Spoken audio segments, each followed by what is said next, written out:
انا هقول له. ابراهيم فايق عامل السنه دي برنامج بصراحه حكايه.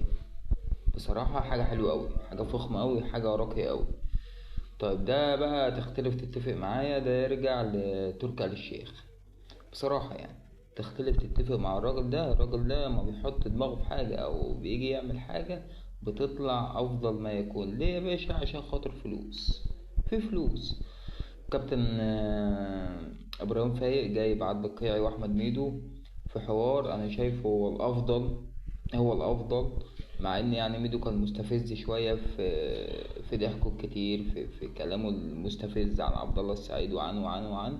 ولكن ابراهيم فايق قدر ان هو يدير اللقاء بطريقه احترافيه كالعاده، يعني زي ما معودنا يعني. فانا عايز اقول شابوه للبرنامج، وشابوه لإبراهيم فايق، وشابوه لتركي آل الشيخ. بصراحة برنامج هيضيف للإعلام الرياضي في مصر إضافة كبيرة جدا جدا يعني.